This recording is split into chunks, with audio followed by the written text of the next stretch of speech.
Sud Kivu. Retour progressif au calme à Kipupu après les récents affrontements RDC-Égypte. Le Caire renforce son appui à la professionnalisation des FARDC. Bienvenue sur SkyZ Plus de 43, votre chaîne d'information. Nous vous invitons à aimer, commenter et partager cette vidéo afin d'accroître sa visibilité et de permettre au plus grand nombre de suivre l'évolution de l'actualité en République démocratique du Congo et ailleurs. Une accalmie est observée depuis ce mardi 14 juillet à Kipupu, chef-lieu du secteur d'Itombwe, en territoire de Mwenga Sud Kivu, où la population commence progressivement à reprendre ses activités quotidiennes après plusieurs jours de tensions sécuritaires.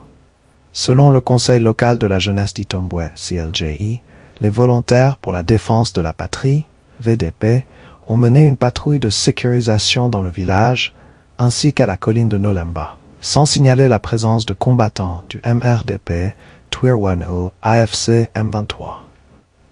D'après les informations communiquées par cette organisation locale, les éléments rebelles se seraient repliés au cours de la nuit en direction de Mikenj, permettant une amélioration relative de la situation sécuritaire dans la zone. Cette évolution a favorisé le retour progressif de certains habitants qui recommencent à fréquenter les marchés, à reprendre leurs activités agricoles et à réoccuper leurs habitations. Toutefois, de nombreuses familles restent encore déplacées dans plusieurs villages voisins, par crainte d'une reprise des hostilités. Les autorités locales et les acteurs communautaires poursuivent actuellement les évaluations afin de déterminer l'ampleur des déplacements de population ainsi que les besoins humanitaires les plus urgents, notamment en matière d'abri, de nourriture, de soins de santé et d'assistance aux personnes vulnérables. Malgré cette accalmie encourageante, les responsables locaux appellent à la vigilance.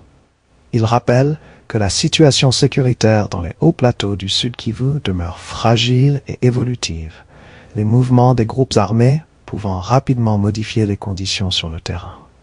Les populations espèrent désormais que ce retour relatif au calme ouvrira la voie à une stabilisation durable de la région, permettant le retour de l'ensemble des déplacés et la reprise normale de la vie économique et sociale à Kipupu et dans les localités environnantes.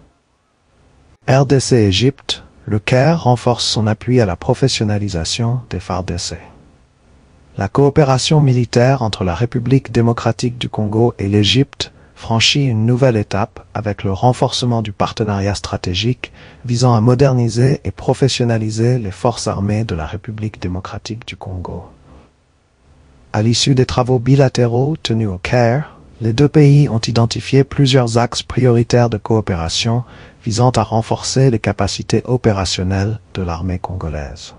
Les discussions ont porté notamment sur la formation d'unités constituées, le renforcement des compétences des cadres des FARDC, la modernisation des infrastructures des écoles militaires, ainsi que le transfert d'expertise en génie militaire et la formation des formateurs. Les autorités égyptiennes ont réaffirmé leur disponibilité à accompagner Kinshasa dans la mise en œuvre de ce vaste programme, qui vise à accélérer la professionnalisation des forces armées congolaises et à renforcer leur efficacité face aux défis sécuritaires auxquels le pays est confronté. En marge de cette mission officielle, le vice-premier ministre, ministre de la Défense nationale et des anciens combattants, Guy Kabombo Mouadiamvita, a rendu un hommage solennel aux soldats tombés au champ d'honneur en déposant une gerbe de fleurs au mémorial du soldat inconnu du Caire, au lieu de mémoire de l'armée égyptienne.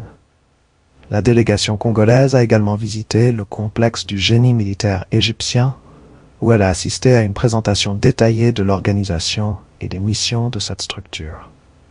Les responsables congolais ont ensuite découvert une exposition présentant différents équipements militaires, engins roulants et matériel conçus et assemblés localement par l'industrie de défense égyptienne. Cette visite illustre la volonté commune de Kinshasa et du Caire de consolider leur partenariat dans le domaine de la défense. Pour les FARDC, cette coopération pourrait contribuer au développement des capacités techniques, à l'amélioration de la formation du personnel et à la modernisation progressive de l'institution militaire, dans un contexte où la sécurité nationale demeure une priorité stratégique pour la République démocratique du Congo. Tanganyika, Les FARDC annoncent avoir repris le contrôle de la situation à Kalemi. La situation est revenue au calme à Kalemi, chef-lieu de la province du Tanganyika, après une tentative de déstabilisation attribuée à des individus armés et à des éléments infiltrés, selon des informations relayées par les autorités et des sources sécuritaires. D'après ces sources, les forces armées de la République démocratique du Congo, FARDC, sont rapidement intervenues pour neutraliser les assaillants et sécuriser les principaux points stratégiques de la ville. Les autorités affirment que les auteurs de cette tentative ont été mis hors d'état de nuire et que Kalemi demeure sous le contrôle des forces de sécurité. Les responsables militaires indiquent que les opérations de sécurisation se poursuivent afin de prévenir toute nouvelle tentative d'infiltration et de garantir la protection des habitants. Ils invitent la population à poursuivre ses activités dans le calme tout en restant vigilante et en collaborant avec les services de sécurité. Pour les autorités, cette intervention illustre la détermination des FARDC à préserver l'intégrité du territoire national et à faire échec à toute entreprise visant à semer la peur ou à déstabiliser les institutions de la République. Si les circonstances exactes de l'incident restent à préciser, les autorités assurent que la situation est désormais maîtrisée et réaffirment leur engagement à maintenir l'ordre public et la sécurité des populations. Le message adressé aux groupes armés et à toute personne cherchant à troubler la paix est sans équivoque. La République démocratique du Congo entend défendre sa souveraineté et ne cédera ni à l'intimidation ni à la violence.